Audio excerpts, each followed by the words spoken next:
Everyone, मैं आपकी Hindi teacher आज आपको हिंदी व्याकरण में मुहावरे पढ़ाऊंगी। देखिए बच्चों, पहले मैं आपको मुहावरे की परिभाषा बताऊंगी क्या होती है। मुहावरे क्या होते हैं? जिन वाक्यांशों का सामान्य या शाब्दिक अर्थ न होकर विशिष्ट अर्थ होता है वे मुहावरे कहलाते हैं। जिन वाक्यांशों का सामान्य या शाब्दिक अर्थ नहीं निकलता बल्कि एक विशेष अर्थ निकलता है वो मुहावरे कहलाते हैं। मुहावरे वाक्यांश होते हैं, इनका प्रयोग स्वतंत्र रूप से नहीं होता, इनका प्रयोग वाक्य के अंश रूप में ही किया जाता है। दूसरा मैंने आपको बताऊंगी मुहावरों की विशेषताएं। क्या मुहावरों की विशेषता होती है? पहला, मुहावरा अपरिवर्तनशील होता है, यानी बदलता नहीं है। मुहावरा किसी भी भाषा की अमूल्य निधि है, यानी खजाना, अमूल्य खजाना है। मुहावरों के प्रयोग से भाषा में अद्भुत शक्ति आ जाती है। मुहावरा लोक भाषा की व्यापकता को बढ़ाता है। हिंदी में प्रचलित प्रमुख मुहावरे, उनके अर्थ तथा वाक्य प्रयोग। मैंने आपके लिए यहाँ पे कुछ मुहावरे लिखे हैं जो आपको आपके कोर्स में भी काम आएंगे और आपको जीवन में भी इनका अर्थ समझ में आएगा। जैसे हम कोई बात करते हैं तो मुहावरे के रूप में बोलते हैं तो कैसे बोलेंगे? जैसे पहला है अकल पर पत्थर पड़ना। पहला मेरा मुहावरा है अकल पर पत्थर पड़ना। इसका अर्थ क्या होता है बच्चों? मूर्खतापूर्ण आचरण करना। कोई मूर्खतापूर्ण हरकतें करता है तो हम क्या कहते हैं? तेरी अकल पे क्या पत्थर पड़ गए। उसी को मैंने वाक्य में प्रयोग किया है, मैंने उस चोर का विश्वास कर लिया, मेरी अकल पर पत्थर पड़ गए थे। मैंने उस चोर पर विश्वास कर लिया, मेरी अकल पर पत्थर पड़ गए थे। दूसरा है आँखों से गिर जाना। आँखों से गिर जाना यानी सम्मान खो देना। हम कोई जब गलत कार्य करते हैं तो हम दूसरों की आँखों से गिर जाते हैं, उस यानी हमने अपना सम्मान खो दिया। जैसे जिस दिन से सतीश चोरी में पकड़ा गया वह सभी की आँखों से गिर गया, यानी उसने अपना सम्मान खो दिया।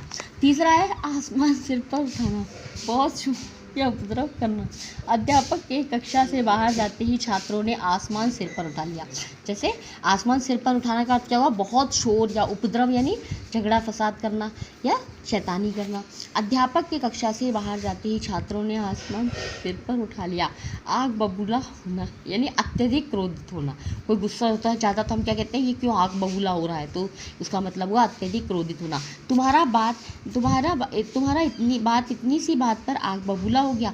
तुम्हारा मित्र इतनी सी बात पर आग बबूला हो गया। उड़ती चिड़िया पहचानना मुहावरे का अर्थ क्या हुआ? भीतर तक की बातें जान लेना, यानी कोई गुप्त बात को जान लेना। अनुभव होने पर लोग उड़ती चिड़िया को पहचान लेते हैं। खरी खोटी सुनाना मुहावरे का अर्थ है बुरा भला कहना। नौकर के तनिक सी देर में पहुंचने पर राम ने उसे खूब खरी खोटी सुनाई। आग लगने पर कुआं खोदना।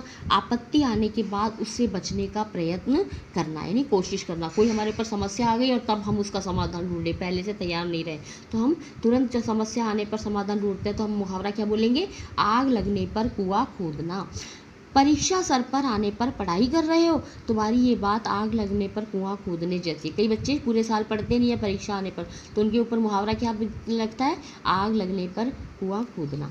कमर कसने का एक अर्थ तैयार होना भी होता है और एक दृढ़ निश्चय करना भी होता है कि किसी बात के लिए मैंने कमर कस ली। मैंने परीक्षा में, जैसे मैंने यहाँ पे आपके लिए वाक्य बनाया, इस बार लता ने परीक्षा में प्रथम श्रेणी लाने के लिए कमर कस ली है, यानी दृढ़ निश्चय कर लिया है या वो तैयार हो गई है कठिन परिश्रम करने के लिए।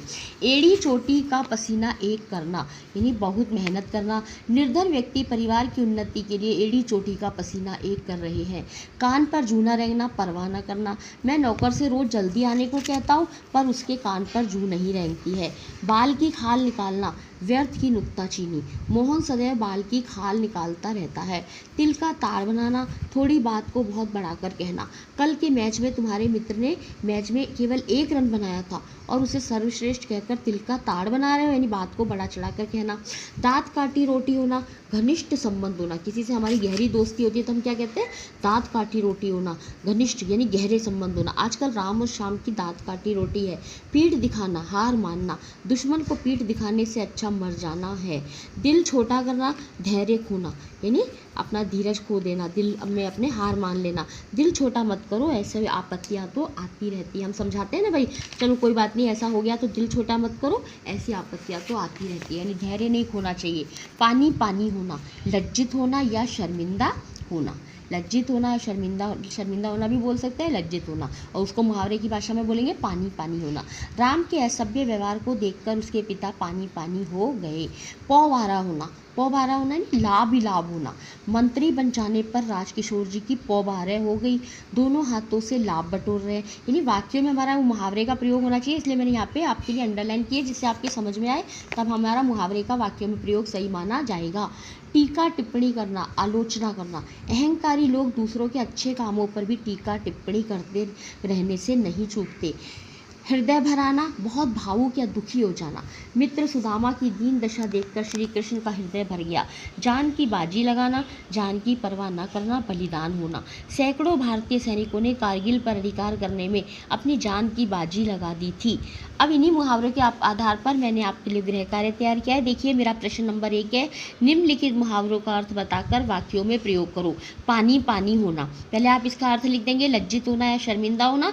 फिर आप वाक्य अपने मन से भी बना सकते हैं और जो मैंने बताया वो भी लिख सकते हैं। फूला ना समाना यानी बहुत खुश होना। परीक्षा में प्रथम श्रेणी आने पर श्याम फूला नहीं समा रहा है। आँख का तारा यानी बहुत प्यारा होना। सोहन अपनी माँ की आँख का तारा है।